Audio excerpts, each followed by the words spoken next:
सवाल पूछता हूँ, एक ही बार में ज्यादा चीजें समझा दूंगा तो मजा नहीं आएगा, एक ही बार में ज्यादा चीजें समझा दूंगा तो मजा नहीं आएगा। देखिए सवाल क्या है, सवाल है कि a माइनस 2 का स्क्वायर, b माइनस 3 का स्क्वायर, c माइनस 11 का स्क्वायर बराबर 0 है, तो root a plus b plus c क्या है। देखिए बहुत सिंपल सा मैंने सवाल लिया है पहला। आप यहां से ये कह सकते हैं कि भाई किसी का भी स्क्वायर 0 तभी हो सकता है, किसी का भी स्क्वायर 0 तभी हो सकता है जब ये पर्टिकुलर 0 के बराबर हो, जब ये पर्टिकुलर 0 के बराबर हो, जब ये पर्टिकुलर 0 के बराबर हो। यानी आप कह सकते हैं कि ये 0 के बराबर होने का मतलब है कि a का मान कितना आ जाएगा 2, b का मान कितना आ जाएगा 3, यही पढ़ा है अभी तक, c का मान कितना आ जाएगा क्या।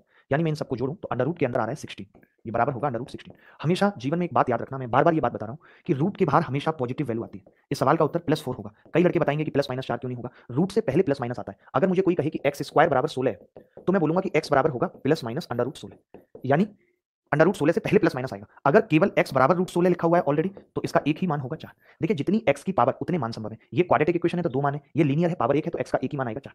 इस बात को आप मैं पूरा भी नहीं एक्सप्लेन कर पाऊंगा, वक्त कम है, मुद्दे से भटक जाऊंगा। बस मैं इतना कहूंगा कि आपने एक रूट निकालने का फॉर्मूला पढ़ा होगा, उसमें प्लस माइनस रूट से पहले आता है कि नहीं बताओ। अब आप और हम सीधा 4 से ज्यादा काबिल तो नहीं है, जब वो रूट से पहले लगा के गए प्लस माइनस, वो भी तो ये सोच सकते थे कि बच्चा जब रूट को सॉल्व करेगा तो अपने आप प्लस माइनस ले आएगा, बट उन्होंने नहीं सोचा, उनको पता था कि आप ऐसा नहीं कर पाओगे, और बात सच भी नहीं थी, रूट से पहले ही आता है प्लस माइनस, इसलिए वो भी लगा के गए। तो ये सवाल सिर्फ इसलिए था कि अगर अंडर रूट दिया हुआ है तो समझ लो कि सवाल का जो उत्तर होगा वो कितना होगा। बात क्लियर है नहीं, ठीक है। मैं अगला सवाल पूछ रहा हूं, आपको जानकर के बड़ी हैरानी होगी। आप ये सवाल देखिए, अब इस सवाल का उत्तर क्या होगा, ये अपने आप में एक अलग ही सवाल है, अलग ही नमूना है ये सवाल। सवाल तो मैंने बहुत देखे बट इस तरीके का नमूना नहीं देखा। आप इस सवाल का उत्तर अगर मुझे बता दें तो मुझे बेहद खुशी होगी। अगर आप मुझे इस सवाल का उत्तर बता दें, सब बच्चों को दिख रहा है क्लियर, ठीक चल रही है क्लास, बहुत ही बढ़िया। देखिए पढ़ाना अपनी जगह और चीजें अपनी जगह, पढ़ाना तो पड़ेगा ही, मेहनत करनी पड़ेगी, हम भी कर रहे हैं, आप भी करेंगे तभी बात बनेगी, ठीक है। देखिए भाई अब मैं क्या कह रहा हूँ, अब मैं ये कह सकता हूँ कि भाई ये पर्टिकुलर 0 होगा, बताओ कह सकता हूँ। आप कहेंगे हाँ जी 0 होगा, ये पर्टिकुलर 0 होगा, हाँ जी कह सकते हैं 0 होगा, ये पर्टिकुलर 0 होगा, हाँ जी कह सकते हैं 0 होगा। यानी मैं ये कह सकता हूँ पहले वाले के हिसाब से कि a plus B minus C बराबर कितना आ जाएगा, माइनस का 2x square. a plus B minus C कितना आ जाएगा, माइनस 2x स्क्वायर। दूसरा b plus C minus A बराबर minus 3x square, minus 3x square, ठीक है। उसके बाद c प्लस ए माइनस बी बराबर 6x स्क्वायर। मैंने कहा बेटा अगर हमें a प्लस बी प्लस सी चाहिए तो इन सबको जोड़ दो। आपने कहा जब इन सबको जोड़ूंगा तो a से a कट जाएगा, c से c आएगा कितना, b से b भी कट जाएगा, बचेगा कितना, a प्लस बी प्लस सी बराबर x स्क्वायर, बचेगा नहीं। अब देखिए बहुत ध्यान से सवाल का उत्तर, मैं समझता हूं कि आप सब x बता रहे होंगे बट कि x नहीं होगा, क्यों, क्योंकि अब अंडर रूट के अंदर x स्क्वायर है, तो बाहर अगर मैं x निकाल देता हूं तो इस बात की गारंटी नहीं है कि पॉजिटिव आएगा या नहीं। एक बच्चा बोला कि अगर root a plus B plus C है तो ये पॉजिटिव होना चाहिए, 100% होना चाहिए नहीं। अगर मुझे कोई कहते 4 तो भैया पॉजिटिव है चलेगा, लेकिन कोई मुझे कह रहा है x है। अब x अगर नेगेटिव हो गया तब क्या करूंगा, मान लेते हैं कि सवाल में x का मान ही -5 है, तब तो ये -5 आ जाएगा उत्तर, और तब बच्चा बोलेगा यार आप कैसी बातें कर रहे हो, लो आ गया root a plus B plus C negative. तो मुझे ये पता नहीं है कि x पॉजिटिव होगा या नेगेटिव, तो मुझे इससे पहले दोनों लगाने पड़ेंगे प्लस माइनस। क्यों क्यों लगाने पड़ेंगे, क्योंकि इस बात की मुझे गारंटी देनी पड़ेगी कि अगर x नेगेटिव हुआ तो माइनस के साथ मिलकर पॉजिटिव हो जाएगा, माइनस के साथ मिलकर पॉजिटिव हो जाएगा। देखिए ये बात मैं क्यों कह रहा हूं, इसका मतलब सवाल का उत्तर डी आएगा। कोई बात नहीं, आपको नहीं आई समझ, आप दोबारा देखो। देखिए मैंने लिखा अंडर रूट 16, तो मैं जानता हूं पॉजिटिव आएगा, तो आपने एक मॉड वर्ड सुना होगा मॉड, तो मैंने 4 लगा दिया। अब दुनिया जानती है 4 से पहले मॉड लगाओ या ना लगाओ तो पॉजिटिव है या नहीं, क्योंकि रूट के बाद हमेशा पॉजिटिव वैल्यू आती है तो मॉड लगा देते हैं। अब बात आई एक्स स्क्वायर की, तो इसका उत्तर आया मॉड एक्स। अब देखिए मॉड एक्स यानी पॉजिटिव होगा हमेशा, जब भी मॉड एक्स बाहर निकलता है तो या तो प्लस हो सकता है या माइनस एक्स, हम पहले ही लिखते हैं। पहले ही हम क्यों लिखते हैं, आप देखो मॉड एक्स की डेफिनेशन होती है कि ये एक्स है कब तक, जब एक्स पॉजिटिव है, जब एक्स पॉजिटिव है तब कोई दिक्कत नहीं है। मान लेते हैं एक्स का मान 4 है तो 4 लिख दो, तो बात ही की। बट हमें ये माइनस एक्स लिखना पड़ता है जब एक्स नेगेटिव हो। क्यों क्यों लिखना पड़ता है भाई, आप मुझे बताओ। अगर x -4 है और मैंने यहाँ खाली x लिख दिया तो मॉड x तो नेगेटिव आ जाएगा, तो मैंने क्या किया, माइनस पहले लगा दिया ताकि x नेगेटिव भी होगा तो इस नेगेटिव के साथ मिलकर पॉजिटिव बन जाएगा। तो आप चाहे तो ये कह सकते हो कि under root X square mod x के बराबर होगा। अब मॉड x क्या होता है, प्लस माइनस x होता है। अगर आपको बहुत गहराई में बात समझनी है, आप चाहते हैं पेपर में गलती ना हो, तो ये बात समझनी पड़ेगी, वरना मत समझिए। मैं आपको सीधी बात कर रहा हूं, मैं आपको फिर समझा रहा हूं, मैं फिर कह रहा हूं एसएससी ने सिर्फ इतना सा सवाल पूछा। आप मुझे बताइए इस दौर में इतना सरल सवाल पूछने के पीछे वजह क्या रही होगी, बताओ। वो सिर्फ इतना ही चाहते थे कि अगर अंडर रूट के अंदर 1 है तो बच्चा इसको प्लस माइनस 1 लिखेगा या 1, और इसका उत्तर था 1, ठीक है।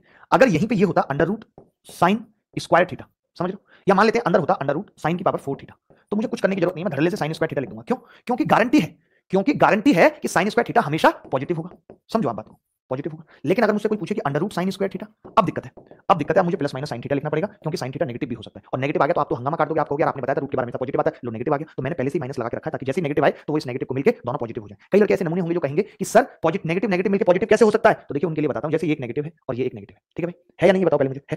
अब क्या होगा कि ये नेगेटिव मैंने सेलेक्ट किया और इसको मैंने घुमाया, देखना ध्यान से, ये मैंने घुमाया इसको ऐसे, ये नेगेटिव है।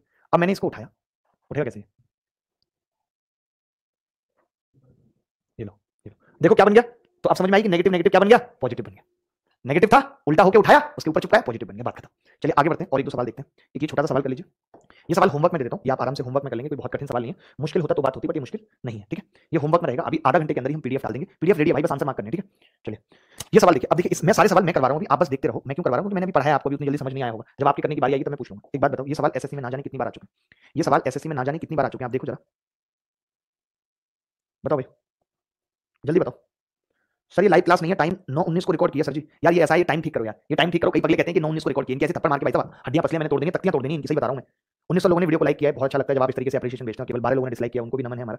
ऐसे ही अपनी प्यार और नफरत भेजते रहिएगा, अच्छा लगता है। देखिए भाई दोबारा से मैं बता रहा हूं, अभी मैंने क्या कहा था कि अगर ये a स्क्वायर और b स्क्वायर और c स्क्वायर नॉर्मल है, तब हमें क्या करना है कि दो बाहर होगा तो हम कोफिशिएंट से वैल्यू पता कर लेंगे। जैसे a का कोफिशिएंट कितना है 1, b का कोफिशिएंट कितना है -2, c का कोफिशिएंट कितना है +3। तो हमने सारी वैल्यू निकाल दी, कुछ सोचने की जरूरत नहीं है, कुछ दिमाग लगाने की जरूरत नहीं है, बस क्या चेक करेंगे, कोफिशिएंट चेक करेंगे। तो a का मान कितना है 1, b का कितना है -2, c का कितना है 3, 3 और 1 4 में से 2 गए 2, यही सवाल का आंसर।